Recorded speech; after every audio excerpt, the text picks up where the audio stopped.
বেসন কিন্তু স্কিন কেয়ারের জন্য অনেক বেশি উপকারী। বেসন কিন্তু স্কিনের অয়েলকে কন্ট্রোল করে। আর যাদের স্কিনটা লালচে ভাব হয়ে যায় বা রোদের পোড়া দাগ হয়ে যায়, এছাড়া যাদের পিম্পল রয়েছে, রিঙ্কেল রয়েছে, তাদের জন্য বেসন কিন্তু অনেক বেশি উপকারী। বেসন ফেস প্যাক বানাতে আমাদের যা লাগবে 1 চামচ পরিমাণ বেসন।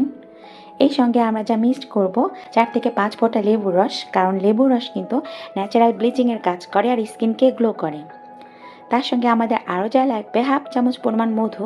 মধু কিন্তু রোদের পোড়া ভাবকে দূর করতে সহায়তা করে। এই সঙ্গে আমরা 1/2 চামচ পরিমাণ হলুদ মিক্সড করব। হলুদ কিন্তু পিম্পল থেকে মুক্তি দেয় আর স্কিনকে গ্লো করে। আর এটা আমরা রোজ ওয়াটার দিয়ে মিক্সড করে নিব। আর এই ফেস প্যাকটা যদি আমরা সপ্তাহে 2 থেকে 3 দিন ইউজ করতে পারি, আপনি কিন্তু রেজাল্টটা খুব দ্রুত দেখতে পারবেন।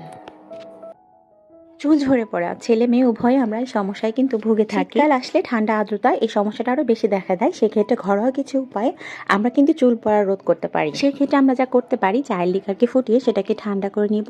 এরপর নর্মালি আমরা যেভাবে শ্যাম্পু করে থাকি, শ্যাম্পু করার পর আমরা অনেকেই কিন্তু কেমিক্যাল কন্ডিশনারগুলো ইউজ করে থাকি। সেক্ষেত্রে এটা মাঝে মাঝে চুলের জন্য কিন্তু ক্ষতিকর হয়ে যায়।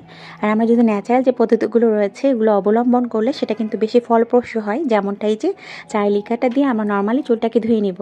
এটা কিন্তু চুলের মাঝে অ্যান্টিঅক্সাইড বৃদ্ধি পাবে এবং আমাদের চুল পড়া রোধ করবে। এখন যেহেতু শীতকালে বাতাসে জলীয় বাষ্পের পরিমাণটা কমে যাওয়ার ফলে ঘাম কম হয়, আর এর ফলে শরীরে সেবসিয়াস গ্রন্থি থেকে বেরিয়ে আসা তেলতেলে পদার্থ শরীরের চামড়া ঠিকমতো ছড়িয়ে পড়তে পারে না।